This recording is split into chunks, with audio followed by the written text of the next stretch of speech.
It takes a brave and independent mindset to go tiny. If you are trying to figure out your tiny pivot, this podcast is here to inspire and connect you with the other unconventional, gritty, inspirational people within this community. I am Laura Lynch, your tiny house friend and host. On this show, we are always going to come back to money because as a financial planner, this is the question I hear the most. How do I make this work for me financially? Well, that's my jam, so jump in, let's go. New episodes drop every Thursday.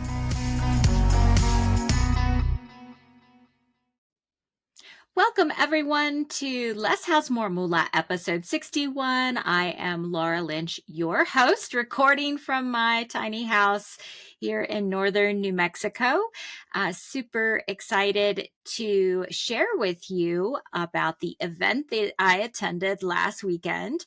I went to the Colorado Tiny House Festival in Brighton, Colorado, which is outside of Denver.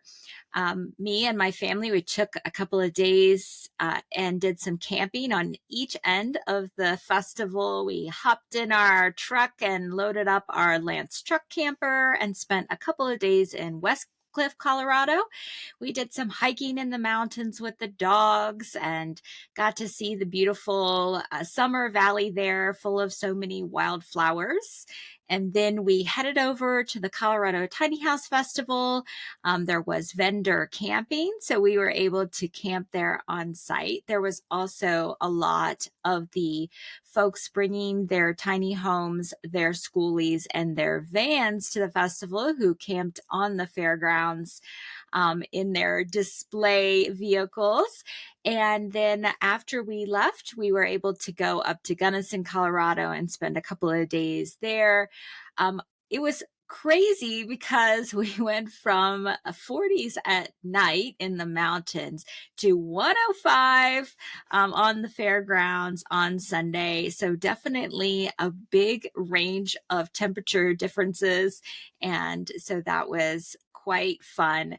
I am so glad that we had the AC working in our camper. If you've spent any time in a camper and you park it for a while, you know you're never quite sure if all the things are going to function when you try to start them up again.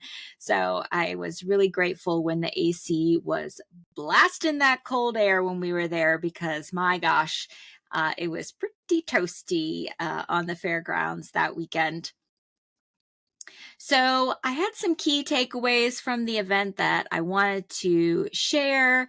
I also noticed so many tiny homes while we were on our way to and from the festival. Lots of tiny homes in RV parks in Colorado, which of course is one of the parking options that people do have. So I love to see that, seeing those tiny homes along the road and knowing that there are so many folks out there living tiny. And so they have been able to make it work, and so can we. So super excited to see that. Another thing that I thought was super interesting was all of the news was warning people to stay inside because it was super, super hot. And yet, gosh, did the people show up. I mean, I have been to some other tiny home festivals in the East, and I have never seen a volume of people like this as who showed up for the Colorado Tiny House Festival when it was triple digits. So, you know, people were there. The numbers that I heard were something over 6,000 people on the first day and probably getting close to similar numbers on Sunday. Lots and lots of people were there. I handed out a ton of podcast stickers. So if you are new to Less House, More Moolah podcast because you saw me at the festival, my gosh, welcome. Super excited to have you here to hear all of the great stories and tips that this podcast likes to share whenever we can get great guests to come on and tell their story or to give some good ideas. So welcome to all new listeners. Super excited to continue the conversation about tiny living with you after the festival. There were, of course, the two heavy hitting topics that we heard a lot, me and the other vendors that were nearby me. One was about financing. Of course, everyone coming to a festival is generally checking out the lifestyle, checking out the homes, deciding whether it's going to be a good fit for them or not.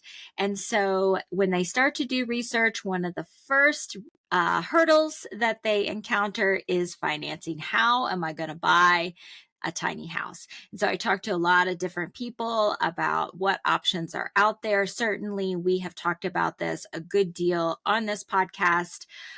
Abby Shank's episode talked a good deal about financing, and we'll continue to have this conversation because the landscape, continues to shift in this regard. But just as basic sort of rules of thumb, if you are new to the idea, there are not conventional mortgages in the traditional sense for tiny homes. And so figuring out financing takes a little bit more creativity. There are personal loan options if you have good credit and a lending history. These are unsecured loans, so they're not securing your loan with your tiny home or any other possession that you have. And so therefore they have a higher interest rate because it is a more risky loan. They typically have caps on them that sometimes do not match how much you have to spend in order to buy a tiny house.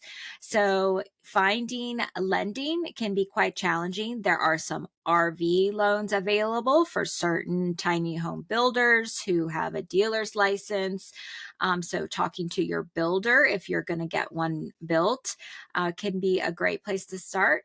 There are other solutions like DIY build. The tiny home I'm recording from was a DIY build. So we built it with cash from our income over the course of a year. And so that means that we never had any debt associated with the home.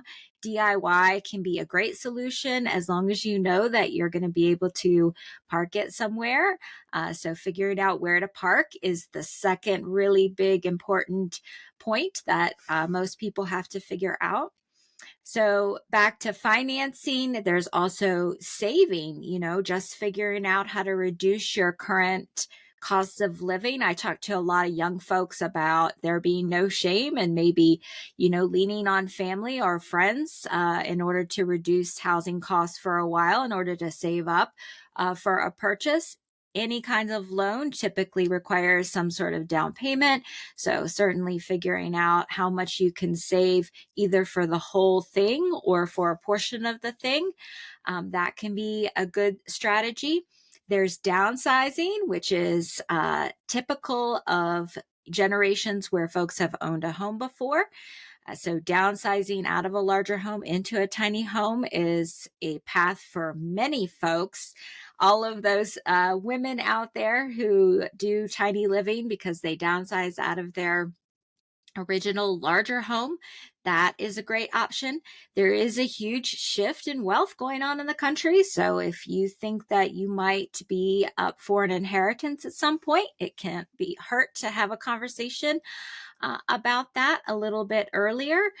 So lots of different ways to think about how to get yourself moving in the right direction of being able to afford to buy a tiny home, whether that's through some combination of lending or saving or downsizing or selling stuff, whatever it takes.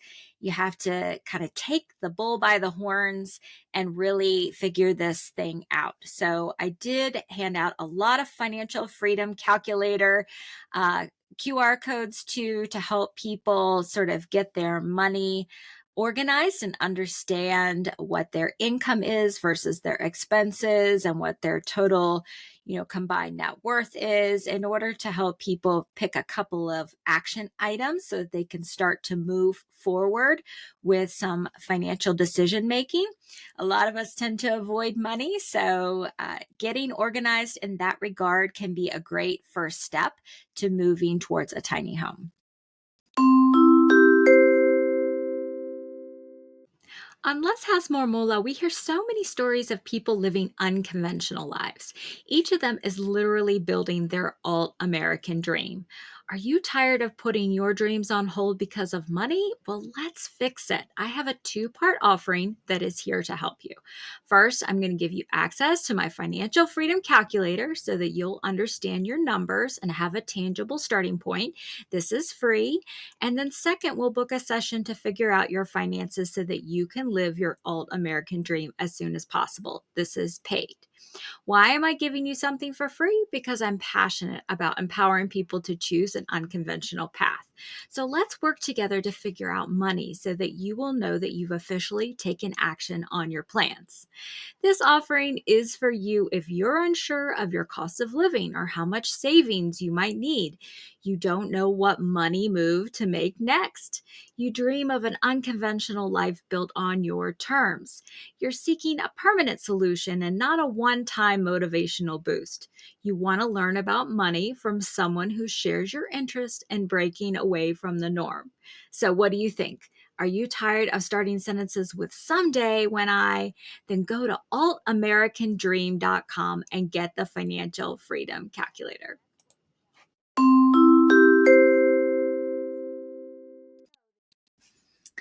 If you haven't yet checked out the Financial Freedom Calculator, there will be a message about it in this podcast, but it's at altamericandream.com. So the other item, of course, is parking. Where can I put my tiny house, which is a equally complicated topic. Where to put it, where to park it, whether to rent land, whether to buy land, whether to move it around, whether to park it in someone's backyard. There are a lot of complexities on this point that we've talked about a lot on this podcast and continue to talk about. There are some great resources coming to the table. Next week, there will be, actually in 2 weeks, I believe there's an episode coming out on my podcast where we are going to be talking about the Park Your Tiny House Summit. This is going to be one solution. I also was beside the Tiny Home Match crew, Kevin and Erica, who help people find land that is allowing tiny homes, finding place to match up with either people who have land or people are renting land, that sort of thing. So there are some resources out there. A lot of folks are kind of parking their tiny a little bit, I don't want to say under the radar exactly, but there are places where the rules aren't that enforced. So there is that option. I'm sitting on land where the rules are not enforced. And so that has really allowed us to live our tiny life. So, kind of figuring out where rules are a little bit looser. I volunteer with the Tiny Home Industry Association, tinyhomeindustry.association.org. I mentioned this a good bit. We have a resource map on the Tiny Home Industry Association where there is a lot of detail about regulation by state. So you can check out what's going on in your jurisdiction, whether city, county, state, and learn a little bit. This is a learning project. It's a research project. But you can certainly get through it. Lots of people are getting through it. And so it's just a matter of getting started, leaving yourself some extra time to figure out where you can park. There are great communities coming online. Next week, there will be an episode, or actually coming up soon, there will be an episode with a community in Colorado that's under development. In earlier episodes, I talked with Poplar Creek in North Carolina. Communities are coming, and communities can be seen on the Tiny Home Industry Association.org website, along with choosetiny.com, which is Jill Canto's website that she is working on. Jill was also with me at the festival, and she and I will be recording an episode soon as well. So lots of good coming up from those different resources about where to find parking, where to place your tiny home. Of course, all of that is largely driven by where you would like to be, what aligns with your values, where you can get work if you still need to work. where you can do the things the activities that you want to do, how much travel you want to do, all of those things. So, really exploring what your ideal life looks like and what pieces are constraints and what pieces are question marks. Those are all great things to start to explore as you head down the where question. I also heard a couple of people talking about buying used tiny homes. So, certainly buying a secondhand tiny home can be a great option in the sense that perhaps you're getting a little bit of reduced cost because it's not brand new. Alaska Wagoner, the tiny house concierge, who recorded with me episode 20 of this podcast, is a great resource when it comes to buying a used tiny home. She has realtor background and understands the legalities of making sure that there's a good transition of ownership and that you are protected. Also, checking out your potential tiny home purchase to make sure that it is good quality. Valuations of used tiny homes. Alaska is probably the only expert out there. So that would be a great episode to check out if you're curious about buying used. Two other topics that were mentioned at the show was insurance for your tiny home, meaning insurance for your possessions, insurance for the home while it permanently placed or traveling, as well as liability protection. So whenever we hit the roads with a vehicle, we have to be worried about an accident and potential lawsuit. Likewise, if your home is permanently placed, we have to think about accidents on property. So protecting yourself, your home, your possessions, are all of those things were covered in episode 59, Tiny Home Insurance, episode 59. I also talked with someone about health insurance a little bit, because if you are going to hit the road part-time or full-time, understanding how health insurance works from state to state. If you're potentially thinking about leaving your corporate job and starting some sort of side gig or self-employment or other work where health insurance is not provided through an employer and you are pre-Medicare age, figuring out health insurance is one topic that a lot of people have to work on. I did talk about this in episode 47 with a guest. So if you are thinking about that lifestyle shift, and health insurance is one of the hurdles that you have to overcome, check out episode 47. So everyone at the show definitely was, I would say, in the early stages of research. It sounds like that folks had seen about tiny homes on TV, or maybe been curious about them, or gotten super passionate about minimalism or the lifestyle. And they were really in the early stages of figuring out how that was going to work for them. And so that's where some of these big questions around financing, parking, buying, whether new or used, also, insurance, these are all important topics that were coming up. But I also heard from a lot of folks interested in tiny homes as investment properties, rental income, also ADU ideas, gathering family around in multiple units, and a lot around building community. People seemed really interested and bought into the idea of tiny life being about community. And people were very interested in creating parking for others too. So I loved that, because I feel like that so embodies everything that we've heard from guests on this show about all of us wanting to create a deeper sense of connection with others, and doing it by getting outside of the typical single family home track and headed into some sort of alternative living. There were long, long lines to tour the tiny homes. I was in a vantage point where I was seeing primarily tiny homes on my row. There were van build outs that people were touring, as well as schoolies. We had DIY builders bring their rigs, and also professional builders bringing their rigs to the show. So there was both the DIY element as well as professional. I found it really interesting as I was sitting underneath a shade tent shelter that people were standing in the sun in triple digits outside of these tiny homes waiting to get their chance to walk through. This really, to me, was indicative of a strong, strong sense of where people would like to see themselves. If this had been a casual, curious, I would think that they would have said, okay, let's split and go get ice cream. But instead, people were sticking it out and waiting through those long lines in order to see these homes and what they were like and to try them out and see if that would feel good for them.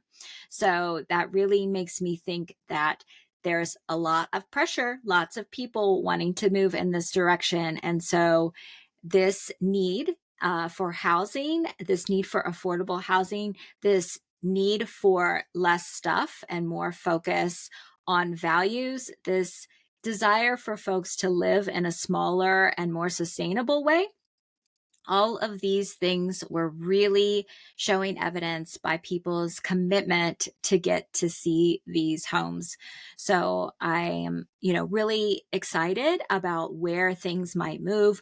The more folks get motivated in this direction, the more pressure there will be on rulemaking and also on building codes and standards and on allowing tiny homes in communities and that sort of thing. So hopefully all of those folks are going to be willing to not take no for an answer and in fact build a coalition if needed, ask the right questions, build relationships with decision makers in order to get some sort of tiny living allowed in the areas in which they want to live, because we know that it isn't a paved path, but it is a path that we can pave ourselves. What we just have to be willing to go outside of our comfort zone, to ask the right questions, to build the right relationships, maybe to gather together with others, to ask for what we want and need. And so I'm super excited about the energy and the commitment of everybody that was at the show. So as I mentioned, I have some upcoming episodes that are spawned from the festival. That is one of the great benefits of going there is I get to connect with a lot of potential guests. So I've got that community that's in development that's going to be on an episode soon, as well as ChooseTiny.com. Jill Canto, she's going to be joining me on the episode. Or on the podcast. So some good episodes coming up from the festival. A couple of the folks living in their rigs. I reached out to them as well. So looking forward to continuing to hear more from folks that were at the Colorado Tiny House Festival on Less House More Moolah. And as I said before, I want to make sure that there are resources that are top of mind for you if you are in those early stages of doing your research. All of the resources that I mentioned on this episode, we will make sure to link in the show notes. But keep doing what you're doing, keep moving forward, keep doing your research, keep pushing through. Don't take no for an answer. We can do really complicated things if we just, take them one bite at a time. So I want to encourage everybody who's listening to keep working on this project because, as I said to many people at the show, it can be a little difficult, but it is so worth it to be in a place where you have less debt, where you have more choice, you have more autonomy, you have community around you, and you are building a life that isn't just about paying for your roof. So keep doing what you're doing and make sure you text me if you have any good guest ideas. If you were at the show and want to say hi, super excited every time I get to hear from a listener. So thank you all so much for hearing my recap of what was a really fantastic festival. And I am hoping that we will continue to bring lots of good education and stories for you here so that we can keep your motivation and energy high as you're headed down this path. Hey, thank you for taking the time to listen to Less House, More Moolah. I have another free resource on my website for you, the Unconventional Values Quiz. In just 2 minutes, you can pinpoint your style of freedom seeker, security guardian, adventure enthusiast, or community builder. Check it out at thetinyhouseadvisor.com. And one more thing.